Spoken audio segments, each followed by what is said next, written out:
correctly with the correct amount. D20 Radio, where gamers roll. www.d20radio.com.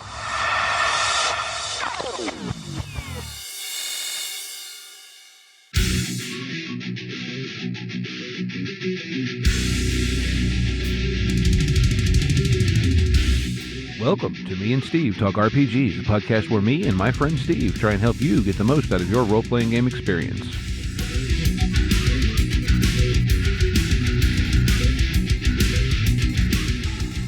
Welcome back to Me and Steve Talk RPGs. I'm here with my friend Steve. Hello.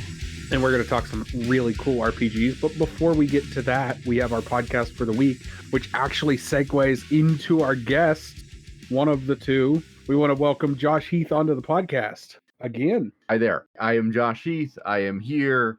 I'm just going to jump into it. Hopefully I'm not stepping on the Steves. I'm so sorry. And I'm going to pitch OpCast, the Arms Around the Trinity Continuum podcast. We are a podcast that covers games such as Trinity Continuum Core, Aeon, Aberrant, Adventure, and more.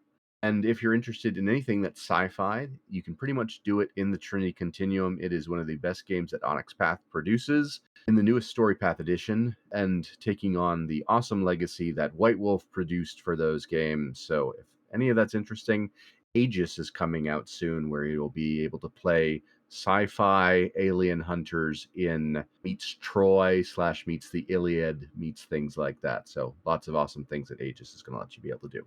So this week, we're actually going to be talking about a project you have that, as we speak, is currently on Kickstarter, but will still be, when's it wrap up? We've got about 20 days left, 22 days according to this, May 25th.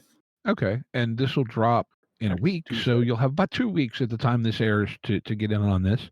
But this is a really cool game called Army Men, and you have brought the, I guess, head designer for the game as well, Neil, with you today? Hello. Yeah, for folks who are not familiar with me or don't know me by names, I'm one of many Neils.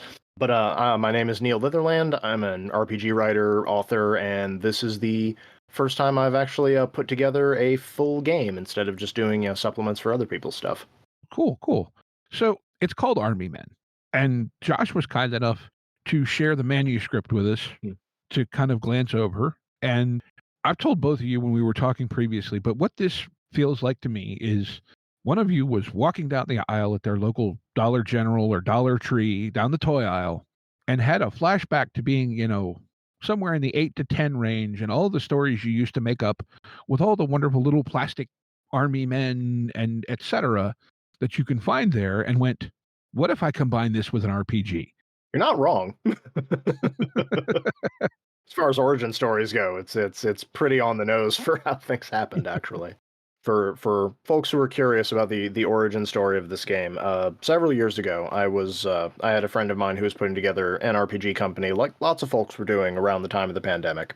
And he kind of tagged me to create content for his website, and then he decided, okay, we need to release a game. We need to be an actual game company.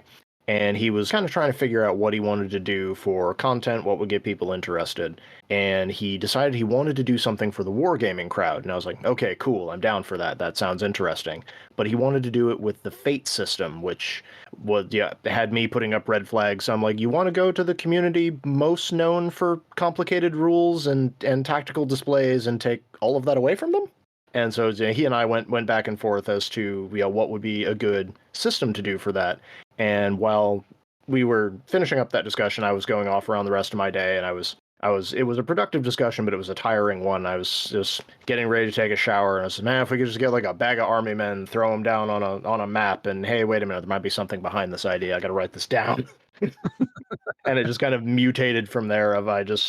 We've been talking about so many serious ideas and so many like grim and gritty things like you see in like Axis and Allies, Warhammer 40k, all of that. And I was like, what if we had something that was so patently ridiculous that you couldn't take it seriously, but it demanded you take it seriously anyway, just to make it even funnier? And so it just kind of spiraled out from there. Well, but I mean, this is where I'm reminded, my wife is not a gamer at all, but she's very supportive of the fact that I am a bit of a gaming addict. But she will routinely look at me when I want to go buy this book, buy that one. And she'll look at me and she'll go, Steve, why do you need more books to play pretend? just as kind of a joke.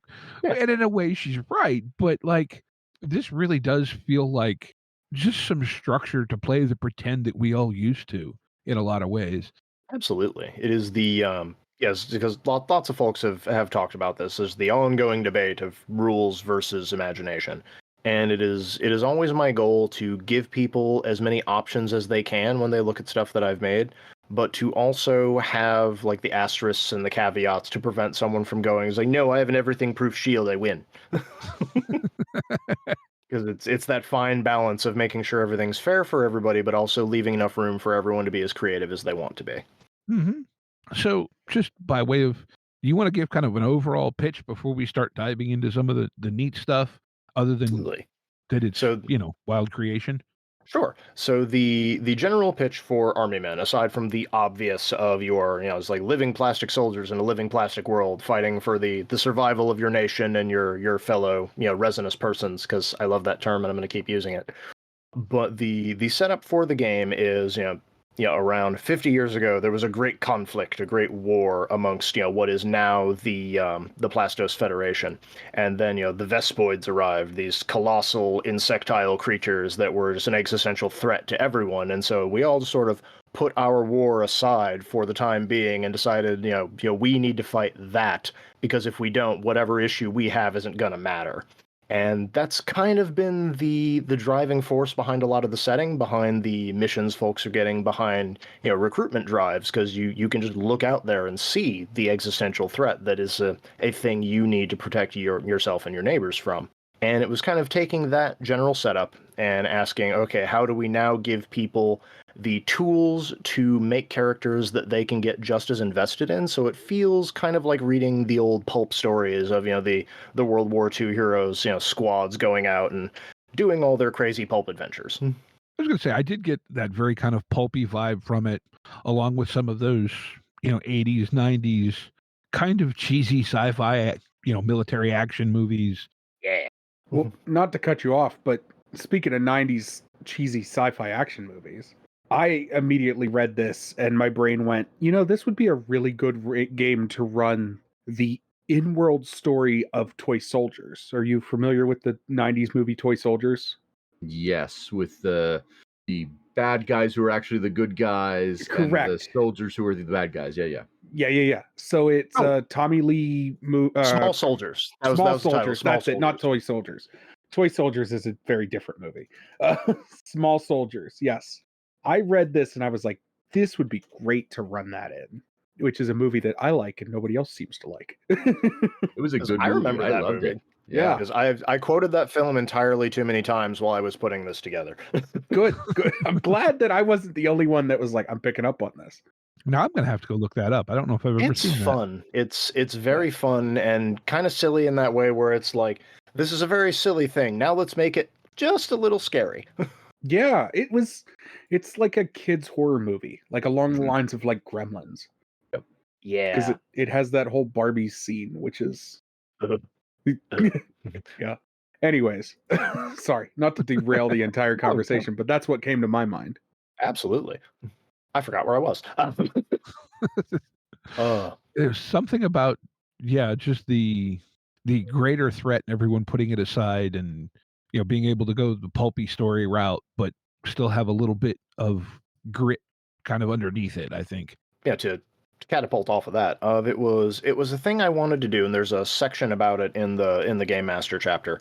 And it was essentially that, the meta and lots of the world is presented in like a very specific light of it's like, this is your history of the world, and it's got like a very World War II without being World War II. It's taking the sort of the era that the toys are meant to pattern and creating its own in-world setting and explanation for it. But I also call that explicitly of like, you can use the same rules, the same setting if you want to do, a silly game, if you want to do a high fantasy game, if you want to do like a gritty body horror game with people being stolen by giant insects and going down into holes where they're being, wrapped up in webs and whatnot, if you want to do some kind of sci-fi experimentation with pod people, if you want to do, and if you want to do just like horrors of war stories of like, people who have been, going out to be heroes and then realizing, that they don't tell you everything in the recruitment videos about what you're going to see out there and whether or not you can deal with that by the time you get back. So it's up to a lot of what the players want to do with it, and my hope is that people like it enough that I can kind of provide additional support for more genres and more styles. Maybe do some westerns, do some A-Team style mercenary stuff. Maybe do some actual like nod to Alien, just get the Colonial Marines out there, all sorts of nonsense. No, I like that. And I just kind of like though that going through the manuscript, you've got obviously the big bugs and dinosaurs, because those are the three things you can always find in those toy aisles, or plastic without bugs. fail. You can find them and they're cheap. Right. And there's something, like, don't get me wrong, I don't paint yet anyway, but there is something just amazingly beautiful about a well-painted miniature and the time and effort and skill that goes into it. But to me, there's also something just inherently fun about taking cheap crap and having an amazing amount of fun with it. Yeah. It was the if nothing else, this is a game where if you bring your minis to the table unpainted, that's just the way things look in world. It was perfect. Right. And like, it just, I don't know, that it's like so simple of a concept that I think it's one of those ones that probably just got passed by the wayside so many times because, oh no, that's too simple. No one will ever want to do it. But that's what makes me want to do it. It's because it's so simple. Is I had some folks, I've been trying to badger a couple of the communities that I hang out in, as I am a fan of the stories and the lore of War 40K, even if I don't do the tabletop gaming myself. I do the RPGs, but it's a side conversation for a day. But I've been trying to find Imperial Guard fans just to pitch them the whole thing of like, the book is the most expensive part of this entire game. If you can toss down $15 for a PDF or $40 for the actual full printed version, you can run entire armies of minis for $5. And that's all your soldiers, all their allies, all their enemies. You probably already have the terrain, knowing some of the players. Mm-hmm. Well, you could even run some sort of, and was there like a plastic army men movie like Toy Story, or am I thinking there was a video game? There is a video game. Yep, yeah. I found this out because lots of people have been asking, is this connected to the video game series? And I'm wondering what they're talking about because I never owned a 3DO and I never played them. But apparently there was a Army Men style video game series that a lot of people seem to remember. And they're either very concerned about copyright issues or they're like kind of disappointed that I'm not a representative of that company. Yeah, but for clarity, you could play it that way if you decided to. The rules are all there. You just take the measurements of people like, no, you're not 6 feet tall, you're 6 inches tall. Because I was just thinking, you could do. You're talking about train, but you could actually do it as. I don't see why you couldn't do it as a, Honey, I Shrunk the Kids Toy Story level story, and literally just use whatever you have laying around the house. Absolutely as train. could. Although now that I'm thinking about it at this point, if we get to the point where we can bring in weird sci-fi nonsense, I'm going to write an entire module where your squad gets shrunk and has to escape the lab. So you're just fighting like giant lab rats that are dealing with weird stuff, and like the spider that was hiding in the duct and all of that. You have to get yourselves back to normal size by the end of the mission. I'm doing this now. This is going to happen. That should be your introductory mission. I don't know if you have that written yet. I do. We have an intro mod, which is there's a location. It was Fort Foxtrot. That was the location. I love that name and it makes me laugh. But I might have to use that as like a launching setting just to go to other weird nonsense now. There you go. There you go. But it's weird nonsense that fits. Yes, Exactly. it is one of the things of I enjoy it when people will sarcastically ask, oh, so you're gonna XYZ, whatever ridiculous thing they think is like, oh, of course you wouldn't do that. I'm like, no, that's canon, you can do that. And they're like, what? It's like, yeah, you want to be like you want to be a dino riding machine gunner? We got rules for that. Why not? You want to strap a laser headpiece onto a T-Rex and go nuts? We will eventually have rules for that. Because I remember the Dino Riders when I was very young, and they were some of the dumbest like minis I ever had. Oh yeah, yeah. I'll dig it. I was reading over it a little bit, and I think you guys have a really solid system too. Like as far as mechanics go, I think it's a really and don't take this the wrong way. It's very simple, but it's very straightforward, and I like that. Yes, I think that is probably a very good description of, for folks listening who have not looked at the Kickstarter or not seen any of the stuff about it. It uses the parts of D&D's 5th edition that went into Creative Commons, with a lot of additions made for additional tactical rules that D&D didn't really have. And that was actually one of the big selling parts that got me interested, because when I first pitched the idea way back in the day to that other client, I had played Dungeons and Dragons 5th edition. It was fine. I didn't drool over it, but it was a nice game with some of my friends. But it was one of my main complaints of it lacked so many of the little moving pieces that games like Pathfinder had, and I wanted to put some of that in there so that if you wanted to be a very strategic, very tactical player, you could, use all of these benefits and move to cover here and combine these exploits to do this cool thing. But if you just wanted to scream who wants some and run in with your 50 caliber blaring, you can do that too. And they're both equally valid approaches to the situation. And I think that's really important when you're making tactics, or when you're making a combat forward game, right? Because your game is narratively strong, but it's combat forward, right? Absolutely. It's army men. I think that's important, to be able to give the ability to be both sides of, to be the tactician, and also the person that just wants to go ham can just go ham without having to be too much of a tactician. And I think that's Absolutely. where that's a good balance to hit. A lot of games miss that mark, where it's like, well, you can either do this or you can do that, but we're not going to do both. Yes, it was actually one of the things that I thought about, because it's been a very common complaint, especially as lots of games have been going more the rules light route, or narrative heavy, or the narrative front loaded at least. And there's a lot of folks who've complained that games like D&D, like Pathfinder, like all the various systems that split off of them, are very combat focused, because the games they're drawing on are very combat focused. And it was one of those of, while I acknowledge that, I kind of want to play someone who runs in with a greatsword and kicks in the monster's teeth. Right. And so it was mostly trying to mesh that with a concept that I'm like, no, this is a very, combat is kind of a foregone conclusion in a lot of stuff of you are here to deal with a violent situation, and particularly with the Vespoids, if this is an enemy you can't use diplomacy on, you might not be able to frighten them. Some of them probably don't have a fear response. So as much as you might not want to fight, there's just situations where you're gonna have to, and that's kind of acknowledged going in. Yeah, well, and I think too, using the 5e derived mechanics, this feels to me like a game that's aimed in a way at taking someone who's got some gaming experience but wants to do something different, and maybe bringing some new friends in that maybe have gamed a little bit. And so it feels like the 5e choice, well, like you mentioned, for those of us who've gamed a lot, it's a rule system that you're just kind of like, well, it's there, it does things. And I guess, one of my criticisms of it for a long time, they claim to have the 3 pillars of exploration, social, and combat, and you've got a freeway overpass pillar, maybe a steel beam, and a 2x4 kind of wedged in there is the way it actually works. But for what it feels like you're aiming at here, that actually does it. Absolutely. It is to get on that, though, there's a thing I mentioned in a couple of blog posts I've written about it, and a couple of other interviews where I've talked to people. It is a thing I would like to do if we get, if lots of folks pick it up and they're like, it's like, this is silly fun, we would like more, please. I'd kind of like to do, is one of my inspirations that I took for designing things mechanically was the game Spycraft, which I don't think gets enough love.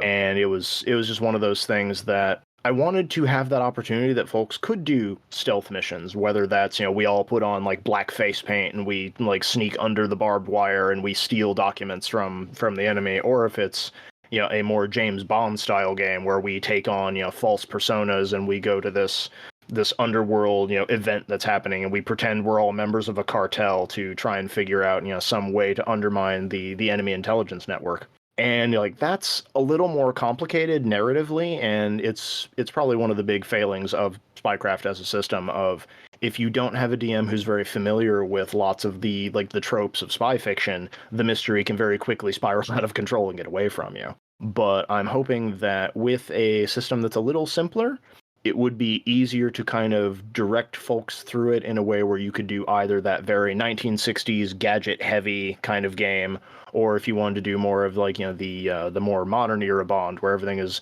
very serious and we make hard decisions and we do all of that. Sorry, that's not my James Bond. Yeah, I was gonna say we're still made of green plastic, so it is kind of ridiculous, but it just adds to the whole thing for it. But it's like I said earlier, there's so many different genres you can mess with this with if you wanted to. A big fan of that like Moonraker era of James Bond, where it's let's go bizarre. It was absolutely ridiculous. Go for it. Make it happen. That sounds great. Sharks do with that. laser beams, right? Yeah. Yes. Absolutely. Because those are the toys you find on sale. Exactly. Right. I was just thinking about this. You saying about the Bucket Army Man. We were just visiting some friends of ours, and you saying about the dinosaurs, and they absolutely had a discount, like Walmart on clearance, box of dinosaur toys. Every time. I have a nephew that's 3 years old, and he's into dinosaurs. Yeah. Of course, so my wife is forever bringing home bags of dinosaurs from the dollar store or wherever. That'll be great. It's just, yeah. This is a great game to play if you have kids, but not with your kids. Well, maybe with your kids, depending on your age of your kids. Yep. Well, it was a podcast I listened to a few episodes of a while ago that was, it was actually, this guy was running, they were actually playing Pathfinder, but he was running it for his middle school daughter and several of her friends. And listening to the way they played was so neat and so refreshing, because like the one thing that sticks in my head, there was something, the bad guy was in a swamp or something, and like, well, I don't want to go up next to him. I'll get my boots dirty. And it was just so neat to hear them playing with such kind of, I don't know what the right word is, but like where they were just playing as people and not at all thinking about because we all do it, right? We're in a game, we're thinking, well, it's a fight, we need to win, so what's the thing I can do that will give us the best chance of winning, or at least something that will be cool and help us win, as opposed to, man, I don't want to get my boots dirty, why would I go over there? What gets us the bonus? Yeah, not to derail this again, but I had a new player join my weekly D&D game. My job required D&D game. Anyways, he was 15, and they had this entire combat where they entered a town that was a fishing town at one point, and it was like, okay, well, the town's cursed, there's monsters in the water, we're no longer a fishing town, we don't know what we're going to be with ourselves, right? Like, it's a pretty standard D&D thing. And the guy was like, okay, well, they're going to go fight those monsters and like fish them out of the lake. I'm going to sit here and carve a set of cup and bowls for everybody out of wood. Like, that's great. That's fantastic. I'm glad you're enjoying yourself not being part of this combat. Yeah, I was going to say, that helps no one, but good on you. Yeah, it was a very, like Steve was saying, I don't want to get my boots dirty. It was very like, well, I'm going to make us some cups and bowls so we have something to eat out of later. It's like, that's a way to think about that. Long-term thinking. Yep. Yeah. But yeah, and then, to like you were talking about, they come in different colors, and I really liked going through the manuscript, how you guys played off of that with using the different colors for the stat adjustments and so forth. Like almost as that's your heritage or race or whatever species, however, there's so many terms used. Term we're using these days. Yes. It was actually, that was one of the things, it was my first big hurdle that I tried to get over, is when I had this idea first, I was like, okay, how are we going to do this? And I started reading about the history of the toys and when they'd come out and which models they were and which wars they were originally for and all those little nitpicky details.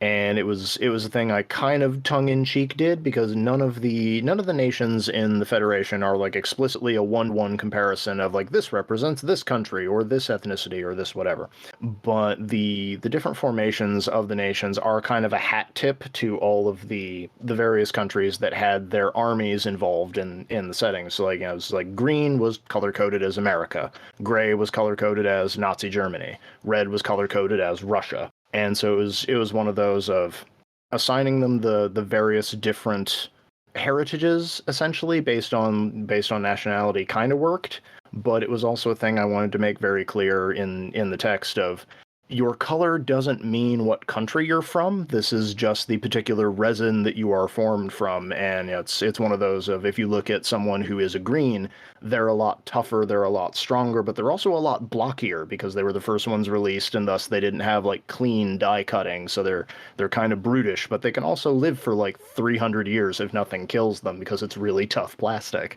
Whereas, if you get one of the grays of, they have a cleaner, die cut because you had to make it very clear, like, these are the bad guys. You had to be able to see all of their little details. And so they get that charisma bump, but they're also a little more fragile. They're not quite as long lasting. And it was a fun little tongue-in-cheek thing to put into all of that. Okay. Well, I think that's cool, though. I didn't realize you had gone into studying the history of the actual toys to do some of this. That's kind of a neat little nugget.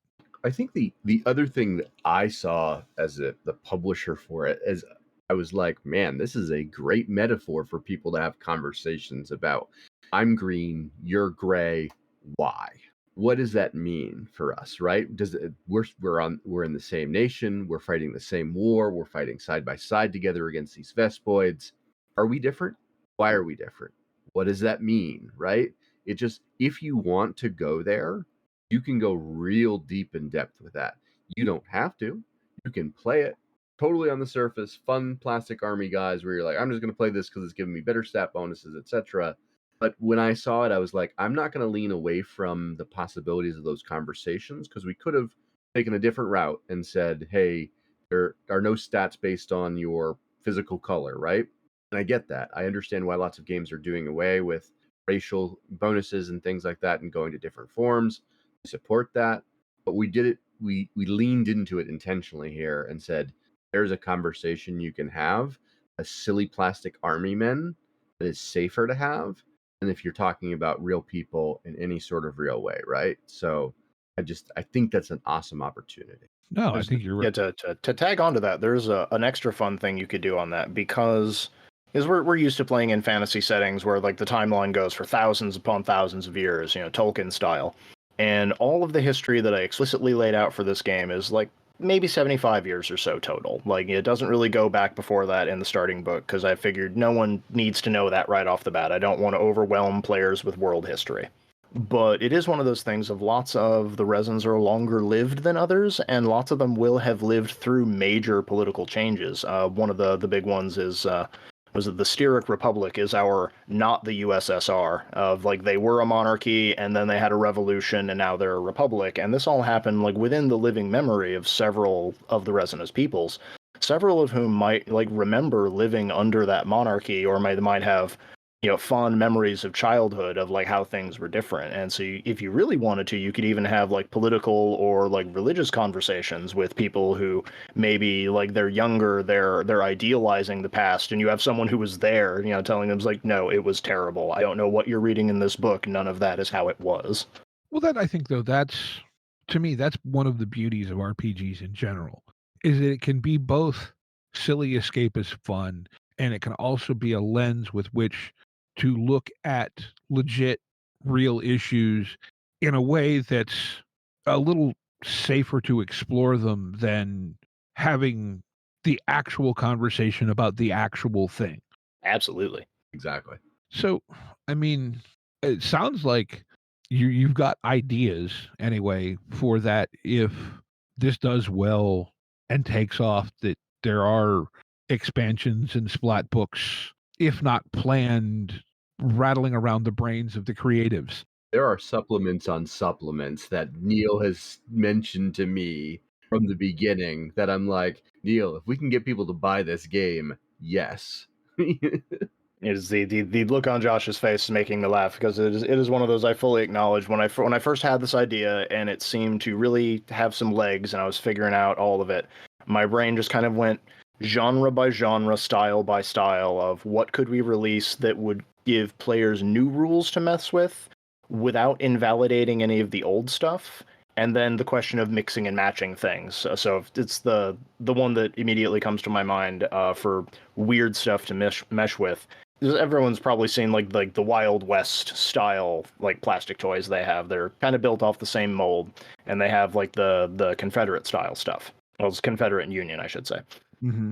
And it was my thought of like, well, how do we incorporate that? Is it a historical piece? I'm like, no, you just need to go further away from the cities where we don't send out, the supply lines. We don't have, communications. So you'll find people who are still nominally part of like the armed forces or of whatever country they're in, but their post has kind of been forgotten. And they don't know that there's been this huge political revolution. So you have the sort of thing, I cannot remember his name off the top of my head. There was the Japanese soldier in World War II who refused to believe the war was over and held the island for like 60 years. Yeah, it came out of the jungle in the Philippines, if I remember correctly. Yes. Yep. So you could have, that as a thing, or you could just have, options of, it's like, well, like we're further out on the frontier. They don't send us good equipment. They don't send us regular resupply. We're making do with this stuff that we have, and it works. It's not very good, but if you shoot a Vespoid with an actual cannon, it will still get the job done. That's beautiful. I'm sorry. It's beautiful. So aside from that, it's like if I had to pick like first big expansion to do, if several hundred people go and they back this immediately, we have thousands upon thousands of dollars and I can do whatever I want. The book that I'd like to do next, if we're doing full book size stuff, not just like a little splat book with adventures here, or here's some updated rules for vehicles here, is the one that occurred to me most was Army Men, Soldiers of Fortune. Because it strikes me that one of like the big hurdles some folks might have is like they have that anti-authoritarian streak that a lot of gamers can have, where your DM says, please, I would like you to do this, and they go, no, and then they spit Mountain Dew in your face. Yeah, what I would like to do with Soldiers of Fortune is kind of expand it to the point where you can be like a squad of mercenaries, or you can be military contractors, whether you have experience or like you were rejected from the military for some reason, but now they kind of need someone to act as a cat's paw to deal with these other problems. And that would be kind of a fun way to have your cake and eat it too. Or if you had one of those of like our previous characters, like after this mission they decided, no, we're retiring, we don't want to do this anymore. We could then pick up those rules of, okay, it's 10 years later and we have that one last job kind of set up for it. Yeah, that or kind of an A team. I know you mentioned them. I think it may have been before we turned the mics on, but that kind of thing. Yeah. Oh gosh, there's just so many places you can go with this. And the one thing I noticed you did in the manuscript is the way you handled experience / levels. Absolutely. And I thought it was kind of unique that you just said, okay, no, here's how we're doing it. Every 3 missions, you get a level. Just boom, done. We're not tracking anything because, let's face it, it's a pain in the butt. But what that brought to mind for me, and where I think this game would be just absolutely wonderful, is for like a game that you run at your local game shop every weekend or every other weekend, whatever, where you might have a couple of regulars. You're probably going to have a couple people that just pop in. Oh, what's this? Hey, again, with it being 5th edition for that crowd, they're familiar enough with the basics of the rules that, okay, we can just jump into it. And with it being, if you want to do it kind of mission based, you can have, okay, these are the characters we're taking on this mission. And as a GM, you can either create or just work your characters, so they're all at the appropriate level. But it feels like to me like it would be a wonderful game to run as kind of a partial pickup, partial regular crew at like a game shop or something. Absolutely. It is one thing I try to do with a lot of particularly the game master side of things, because there's all those fiddly little bits that we always have to track, and we always have to retool this or that and make sure that everyone has the right amount of XP and everyone has the right amount of gear, and that no one is combining weird stuff in the background to create a nuclear weapon when we aren't looking. But it was, you mentioned what I did with XP, and just the 3 missions and done, which was partially inspired by organized play. I've done like a lot of Pathfinder Society, and they had that, like, you show up for 3 games, stamp your next level. We're not tracking your XP. That's a nightmare waiting to happen.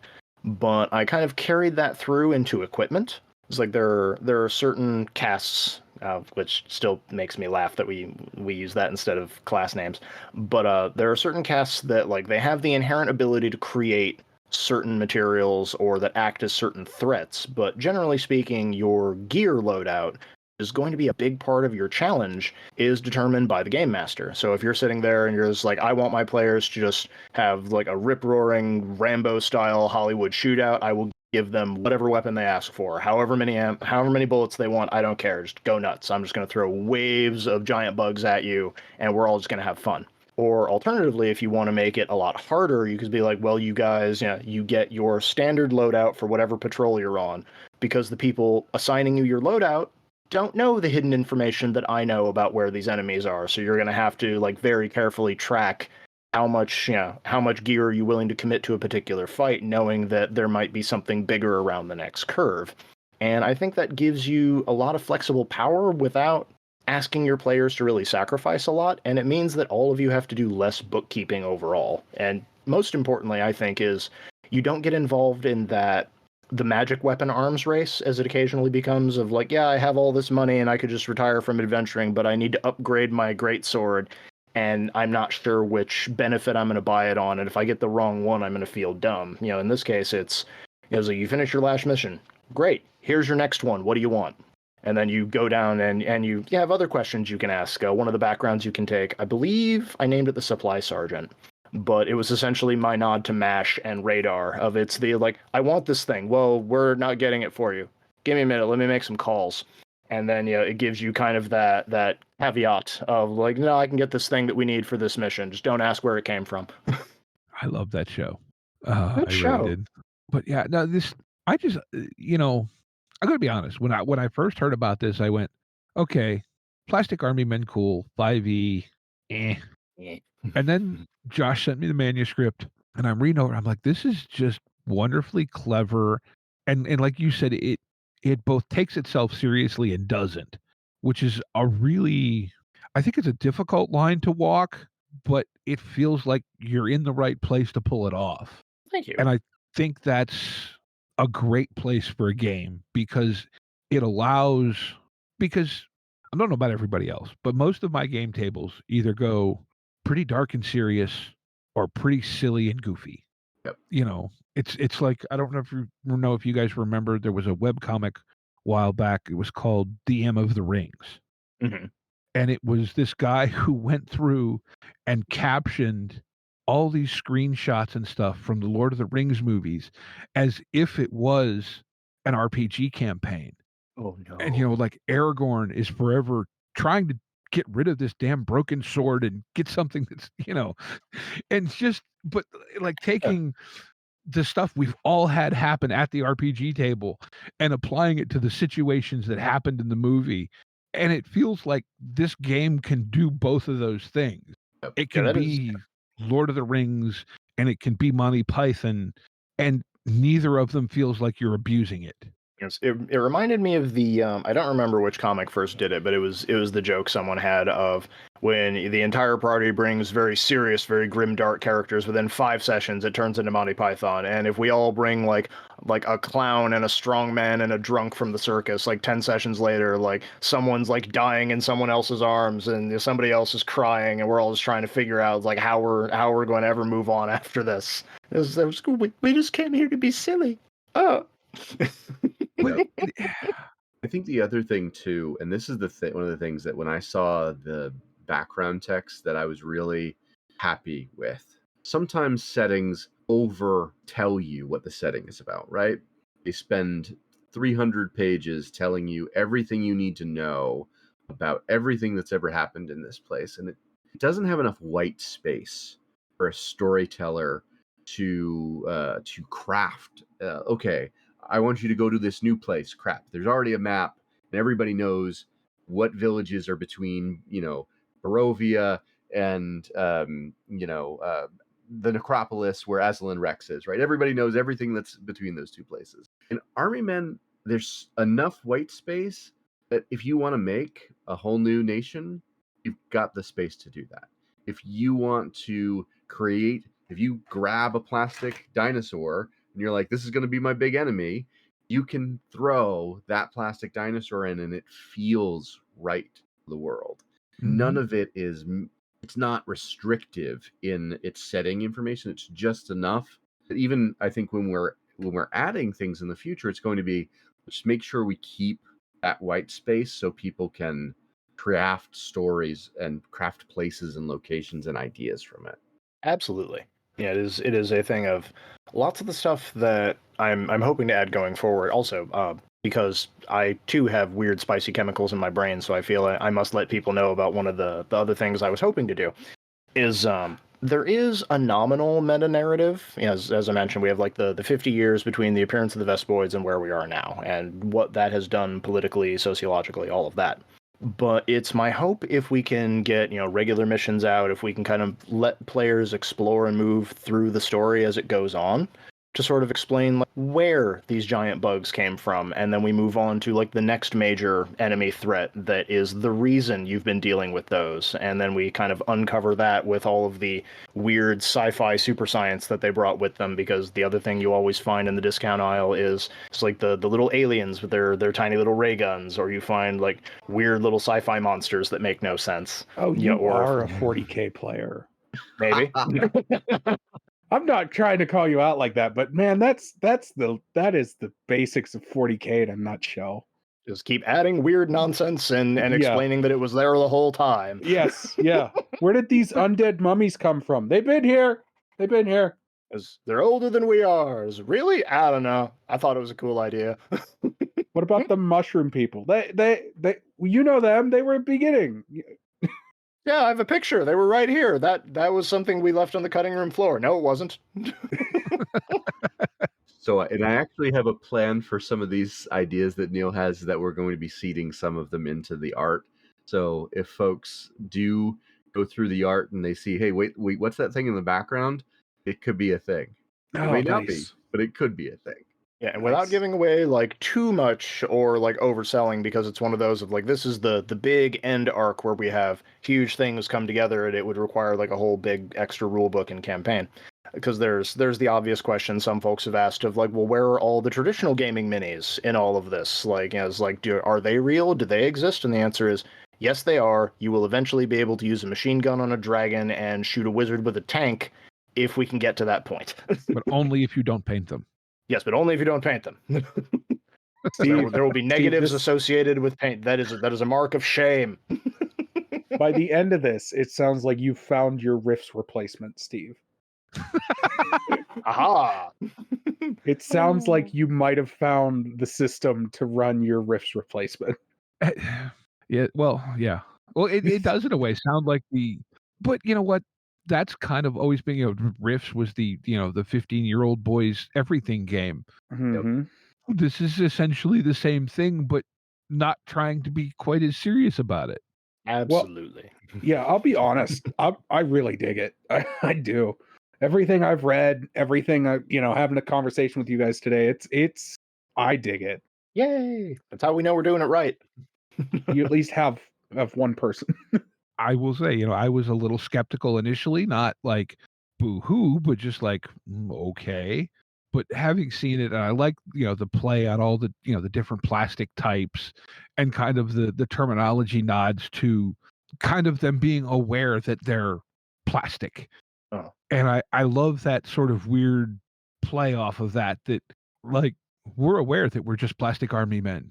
Mm-hmm. But, how was to say the line I remember hearing someone say one time is, well, maybe they call it puppy love, but it's still real to the puppies. Yeah.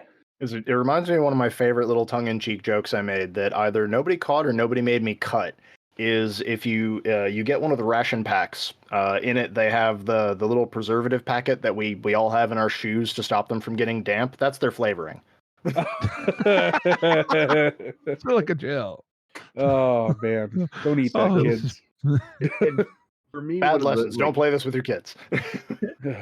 One of the fun horror elements of this, if you wanted to go that route too, is like someone looks around and goes, "My gun's made out of plastic. I'm made out of plastic. Yes. Am I a gun? My bullets are made out of plastic. What does this mean?" So that brings me to, you sort of touched on it. Do you have a plan for vehicle combat? Because that was when I played with Army Men, that was always what I liked the plastic tanks and the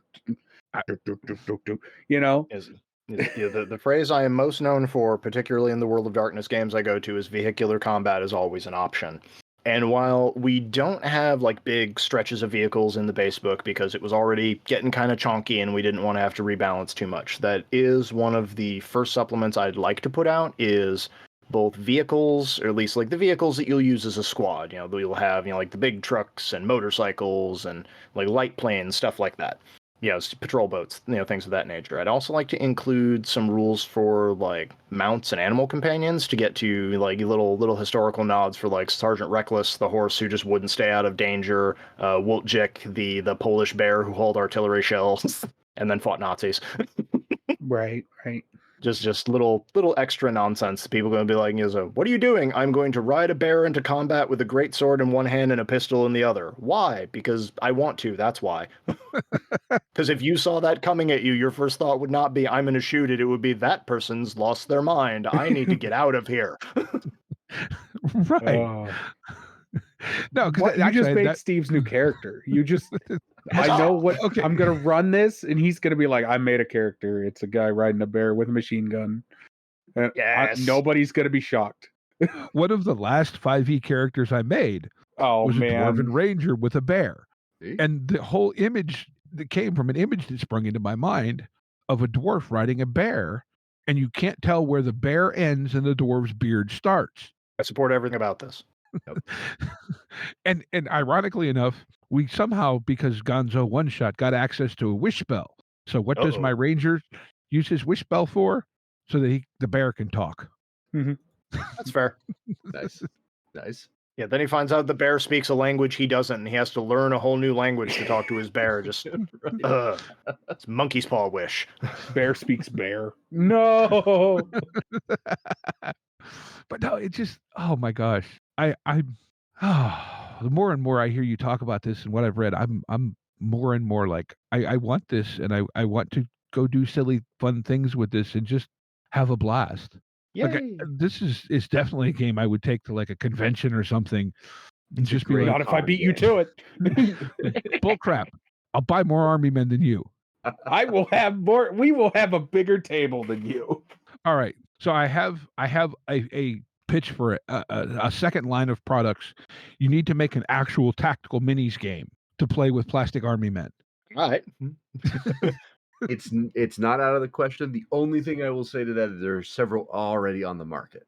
That's well, I haven't found them yet. So yes, as British author Sean Huston is fond of saying when people ask, like, what does it take for you to create these things? I need money. As soon as I have a check in my hand, the muse descends upon me with alarming speed.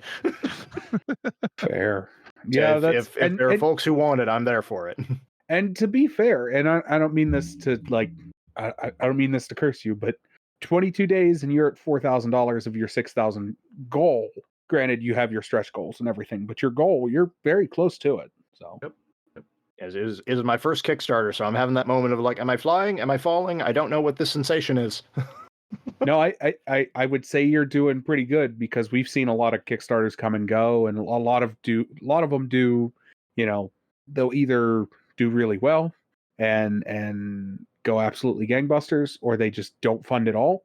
And you guys look like you're doing really well. So I will say too, compared to some I've seen, you guys have a very thought out, ready to go product here. It's not like you're kickstarting a concept.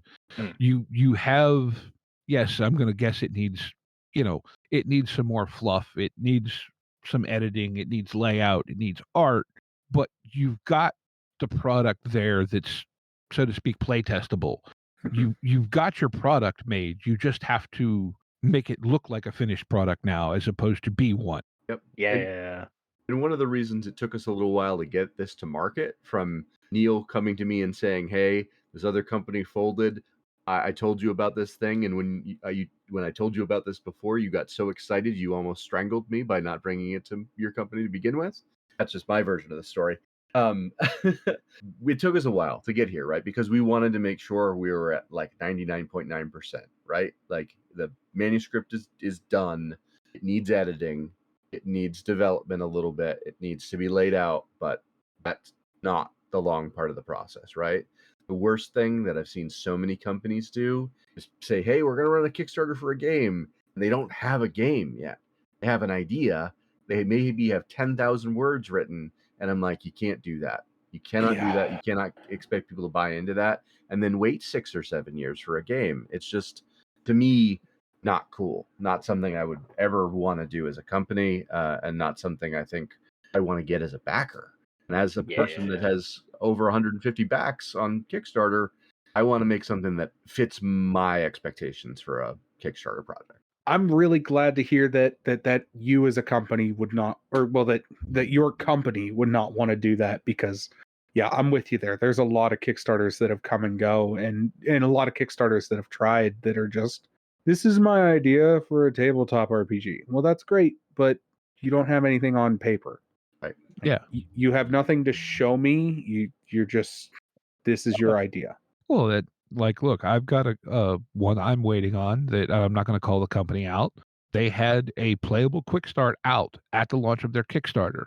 I know this It's one. been a year and a half, Oof. and I still don't have a book. Now, I also know the primary, it's a very, very small house that is a side project of someone who works elsewhere in the industry.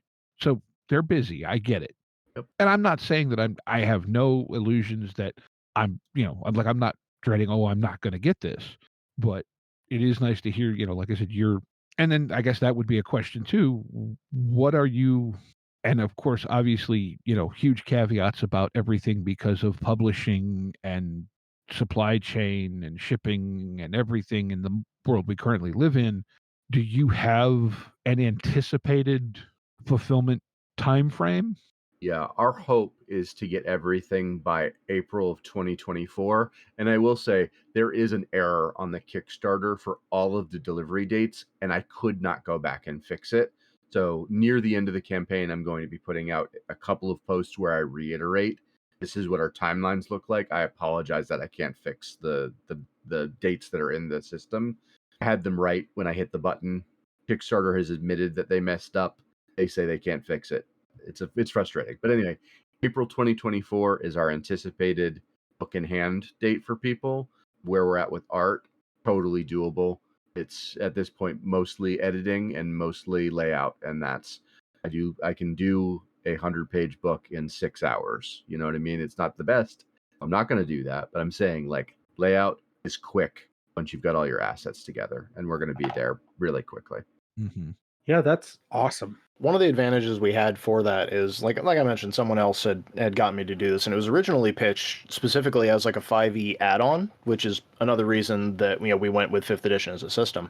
And like that was the original thought, was like they could release a full product. I would, since I was at the time the sole writer, like it didn't require me to go through and recreate everything. I just needed to add all the new sections. But when I brought it to Josh, that was one of the questions I and Quinn had to answer of, do we want to leave this as an add-on? Because as an add-on, it was mostly done. But, then we had that thing of like asking ourselves if someone was not already a 5th edition player, because our hope is there would be folks who either don't like that edition or who didn't really want to do anything for it, who would hear the pitch and go, okay, I'll try it. And I didn't want them to have to like buy another book on top of our book, because that's an immediate like, no, I'm not doing that. It's not like Pathfinder where the rules are open, completely free online, and you can just run it with whatever. And so that was another part of it, was just getting all of the additional stuff and making sure that we had a complete game you could play with just one book ready to go.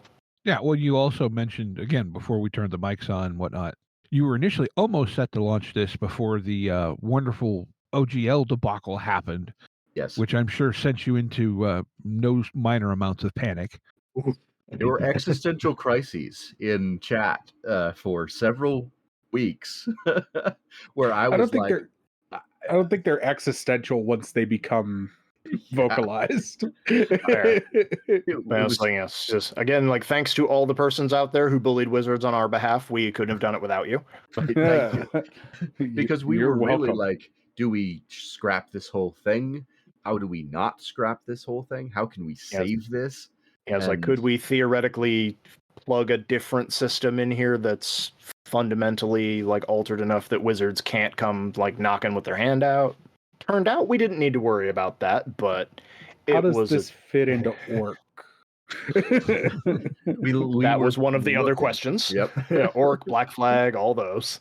Right? Which and it's one of those of like, I don't want to speak on behalf of high level games, but as designer, if there were hundreds or thousands of people who were like, I love this game, but I want it in this system, and it wouldn't be like a huge headache to revise it for that, it's not out of the question that we do conversions or slotted into other things. It's just kind of this, at the time it was conceived, was the most popular system. If that stops being the case, maybe we update it for whatever the new popular system is. If there's a demand for that.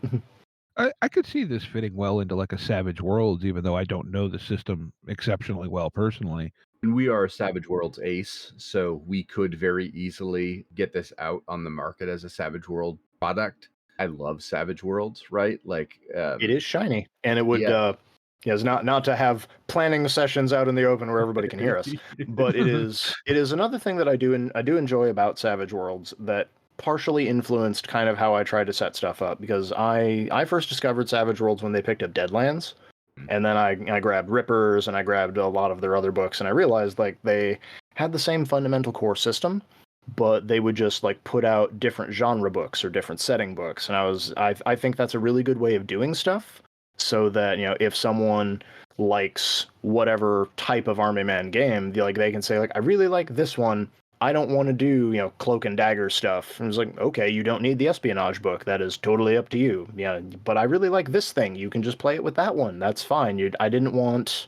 There's a word for it. I didn't want like power creep to be a big thing that folks worried about with this game. Is particularly I played a lot of, because I know Josh has done this as well, played a lot of like Vampire and World of Darkness games where there were those players, like if you didn't have access to all 57 volumes with every single power that had been created, then they knew they were going to be at a lower power level than they could be. And on the one hand, I get it. We all like big shiny guns and we want to be able to do the fun things, but at the same time, there comes a point where that kind of arms race is detrimental to the game overall, so I want to try and avoid that as much as possible. As a Rifts veteran, I wholly recommend your plan. Because I had a friend of mine who he played, his brother played Rifts and made his sheet for him, and it was one of those things. It was like, okay, like the guy in the mech goes and the rest of you watched. I was the Robotech Palladium person rather than the Rifts Palladium person, but I picked up a couple of those and went, wow, this is a game. This is one of the games. Yeah, I gotta say, like I said, I am very enthused and whatever about this, because it just feels like good fun, and sometimes as much as I want a nice dark gritty serious role playing game, a lot of times at the table it ends up just being good fun. And that's what keeps me coming back. Do you want to talk at all about your pledge levels? Yeah. Or anything else? So we kept things pretty simple for the way this Kickstarter is designed, right? You've got a PDF level, you've got a physical book copy level. There are some fun, bigger levels that I stole from my friends at Onyx Path Publishing. One of them being you can add an NPC to the setting. You can actually pitch us and help work with us to create a adversary, a Vespoid, or something like that, that we're going to release in a mini supplement after this Kickstarter. It's going to be not tied to this Kickstarter, so any additional writing is not going to slow this book down at all. It's just going to be a thing that we can put out and say, hey, here's a 10, 20-page little monster manual that you can add some extra things. And then there's a get me to run one of these games for you levels, where if you want me to run a 3-session Army Men game for 4 to 5 of your friends, I would be super jazzed to do so. One person has picked those up so far. And then we've got a retail level, like where if you are a retailer and you want to get a bunch of these books, it's a good deal. And you can sell them for whatever you would like to. Our MSRP is about $45 to $50, we think. Kickstarter people get it a little bit cheaper, but retailers get it even a little bit more cheaper if you come to us and say, hey, we'd like to be on that tier. I already sent it to the owner of one of our local game stores that I'm friends with. I was just going to say, did you send it to the... You say, hey, Phil, get this for me. No, actually, I sent it to Alex, not Phil. Oh, well, same difference. Yes, Josh, do we want to talk about the stretch goals? Maybe get people enthused for some of those too? I'm really excited about the stretch goals because, like, at $10,000, we've got OG Army Green dice planned. Ooh. Where you're going to be able to add on a set, a full D20 set of dice that look like they would come right out of an Army ration pack, right? Like, they are super cool, and I'm super excited about them. So that's like the first one.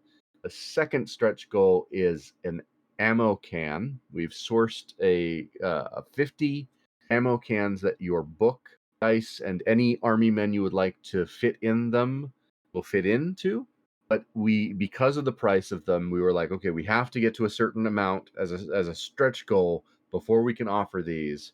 But when we hit that, you'll be able to get an ammo can. I think, depending on how many we sell, we probably will be able to paint them and maybe put our logo on them. We haven't guaranteed that, but at least you can get the ammo can, put your book in it, put your dice in there, and everything really easily. And if you are an Imperial Guard player, you know, that'll just jive right with all your stuff, because I'm currently in a Dark Heresy game, and I'm just like, I kind of want to fund that just so I can just show up and put that down on the table in front of my GMs, just let him know I am serious.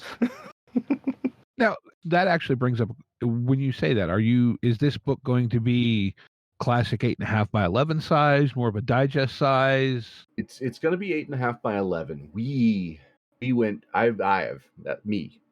I have gone back and forth on the size of this book quite significantly. The basic design of it is supposed to resemble a real Army field manual or technical manual, and those are either small, like book size, or they're 8.5 by 11.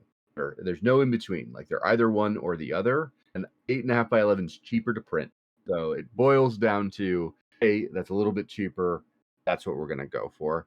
I did think about the 6x9 digest size. The advantage with that being we would be able to fit it in a 5.56 millimeter ammo can, but we sourced some bigger ones that an 8.5 by 11 book's going to fit into pretty easily. So cool. Maybe something to think about in the future. Release it like almost not systemless, but almost systemless, and do it in the digest field manual size. That would work for the Savage World size too if we did that, because that was one of the nice things about their books when I started picking them up is you could get the big full size hardbacks, but they had the smaller world guides that I was also quite a fan of. Yep. But not to put any more bugs in your ears, because it sounds like you guys have plenty of ideas rolling around. You have the lid of the ammo can removable as a dice tray. See, most of these Army surplus ammo cans can do that anyway. You just flip them open, and then you can roll. You can use it as a little dice tray automatically. So I'm with you. I'm already there. Yep. All right. Well, all right. Yes. Is there anything else you two would like to push before we move into the next segment of the podcast? Anywhere you want to check us out here, or anything you want to Yeah, I'd like to pitch that High Level Games produces lots of different things, including Army Men. Neil has worked with us on several things, including World of Darkness stuff. The other thing that we recently produced was a couple of adventures called Two Adventures, same art, where we had a bunch of art from Dean Spencer, and I said to Neil and another writer, I said, make an adventure, make a D&D adventure with this art, use it as your inspiration, right? So if World of Darkness or D&D stuff is your interest, High Level Games has lots of stuff for you to check out. And then I'm going to kick it to Neil, because Neil's got awesome stuff that he's creating on a regular basis that people should check out. Thank you. Yes, the module Josh was referring to, the one that I wrote, was The Price of Iron, for those who like weird fairy nonsense and who like to stick with lower level modules so that you don't have to do 9 levels of character building for one adventure. But, you can find a lot of my stuff on DriveThruRPG. I lost track of the number of companies I've worked for at this point, but I'm at about 160 some odd supplements with my name on them. So there's a lot there. You can find my gaming blog is Improved Initiative. Now I'm on the High Level Games channel for YouTube, but I also appear on the Azakale Games channel, where I do audio dramas. I have a show called Speaking of Sundara, where I talk about my Sundara Dawn of a New Age fantasy setting for Pathfinder Classic and D&D 5e. And I have another one I started up a little bit ago called Discussions of Darkness, where I just kind of give advice and insight to folks who are trying to run World or Chronicles of Darkness stuff.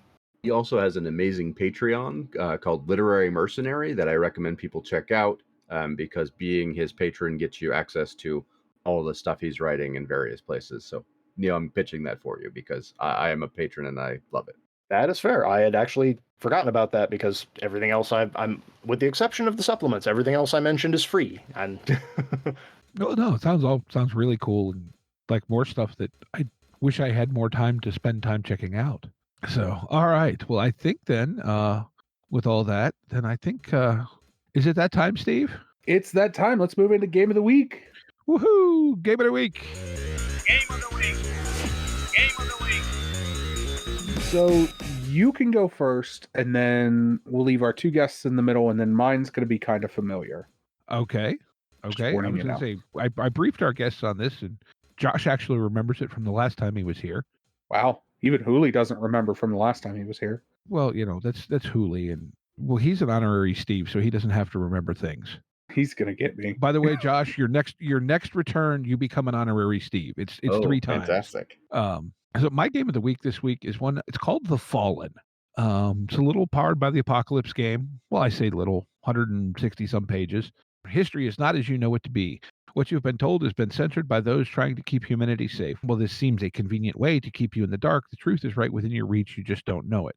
And so what it is it's what we all know as folklore, mythology, and legend have some sort of kernel of truth in them from the distant past of Earth.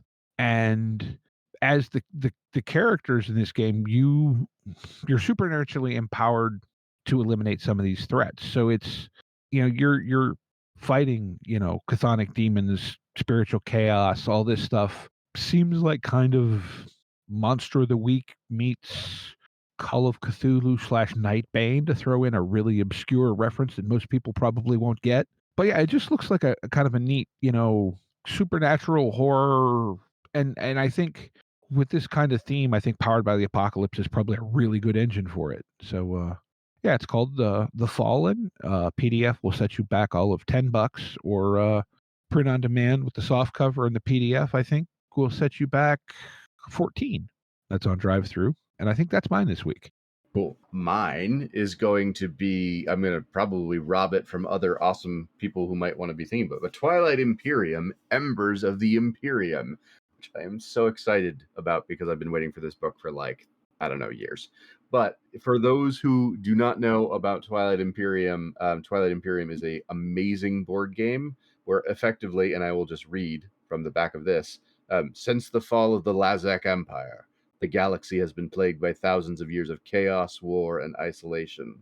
Now, finally, the once great civilizations have restored some semblance of their former glory and have cast covetous eyes on the wider galaxy once more.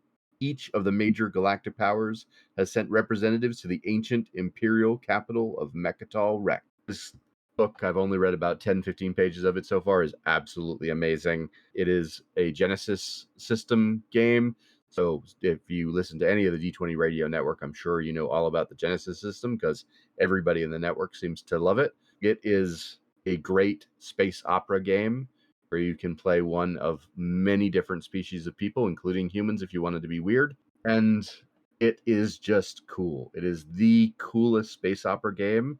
And I'm going to be probably running this setting using the Aeon Trinity Continuum system at some point, rather than using Genesis. Genesis is fine, but Trinity Continuum is my jam, so I'm just going to port that system into it. I was going to say, I believe the aforementioned Hooli probably has a writing credit in that book as well, amongst some other people we know from around the network. Tiny. I was going to say, speaking of stuff that's at least tangentially connected to Onyx Path, there's a game I've been diving back into. It is a game, the highest compliment I ever received was someone saying, if other STs ran this game the way you talk about it, I would never want to not play it. But it is Changeling the Lost. It is probably one of my favorite from the New World of Darkness, now the Chronicles of Darkness, where without grabbing it out from under my desk, because I've been writing a lot of supplements for it the past year, we all know the stories of the gentle folk, the good neighbors, the true fae. The truth is way worse than anything that could possibly have happened. They found you, they took you, they ripped out your soul, replaced it with magic, and made you something else. And you have escaped back to the real world, but it's not the way you remember, and now you have to try and figure out how to deal with the things that are the same and the things that are not.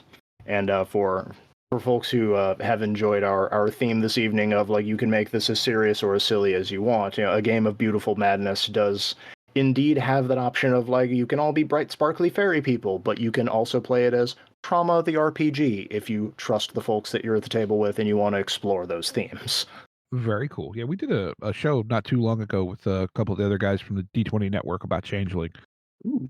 very interesting game setting, however you want to describe it. A lot of layers to it. All right. Well, it sounds like it's my turn then. No, you don't get a turn. Oh, cool. Well, with all that being said, anyways, no, I have 3 things I want to shout out. The first one's a new thing, sort of, and then the other 2 you've heard about before. So the first thing that I want to shout out is Just Drive, Keith Cappell's new supplement for Genesis. It is fantastic. I had a great time at Gamer Nation Con, got a chance to sit and talk with Keith about it, and it is updated ground vehicle supplement. I don't know how else to put it. It's you want to run Fast and the Furious in Genesis, this has the stuff to do it. I think it's a really cool addition, and definitely something if you're looking for better ground vehicle, specifically ground vehicle, because that 3D space stuff gets a little weird. Anyways, and then the other 2 things I want to shout out, you shouted out last week, but I want to put a little bit more emphasis on it. Former guest on the show, Owen Casey Stevens, is going through some medical stuff and has 2 bundles up on DriveThruRPG. Both are over $700 worth of value. Both are $35. If you have $70 to throw around, it's a good person. It's a good cause, and definitely needs the help. And I didn't mean to bring this all down, but the fact of the matter is that we're a community, and I want to make sure that everybody's aware and being supportive as a community. Yeah. Owen also has a Patreon for those who are curious. Yes, Owen also has a Patreon, which is great. And I think Owen is one of those people too. I don't know that I've ever heard anyone say less than great things about Owen. No, as a person and as a writer. And that's why it's such a shame that all this has been going on with them. And if you can, help them out, because it's yeah. Well, like I said last week, I would imagine the benefits package for the freelance RPG writer probably is not all that great. No. The package is basically hope you live somewhere that has a good state-sponsored Medicare plan, which is the only reason I've got health insurance. Yeah, pretty much. Yeah, it's so, and you're talking about tons of content for $35. For a variety of games. Yes. Yeah, literally. I mean, everything from D&D and Pathfinder to Eclipse Phase and lots of stuff in between. Yeah. Shadow of the Demon Lord, all sorts of nonsense in there. Mm-hmm. Yeah. I know when I get paid, I'm going to be picking these 2 up because, so we're pulling for you, Owen. But yeah, it's if you can, it's like $35 for each of them, so that's what, $70 total. Yeah, that's $1,400 that you're saving by spending $70. But with all that being said, I want to thank both of you for coming on the podcast. Thanks for having us. Yep. Is there anywhere, if people would like to reach out to you aside from the Kickstarter, is there anywhere that you would like to be reached? People can find High Level Games at highlevelgames.ca. There you go. We have a contact thing there, so you can send us an email if you'd like. Awesome. Anyone who wants to reach out to me, there's a contact on my blog, Improved Initiative. If it's important enough you want to get to me specifically, if it's about Army Men in general, probably better off to contact High Level Games over that. Okay. Very cool. Well, again, I want to thank you both for coming on. Yes, thank you very much. Yep. I want to remind everyone to be kind to one another and get out there and play some RPGs. Yep. Take care, y'all.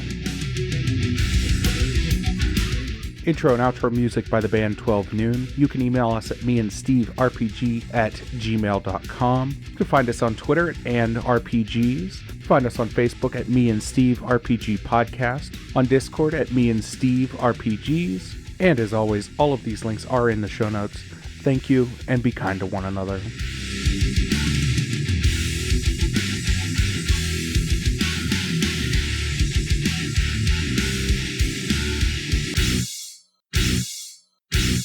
How much for the cigar? Cigar, $20, dog. You gotta go down the street to the store and buy that.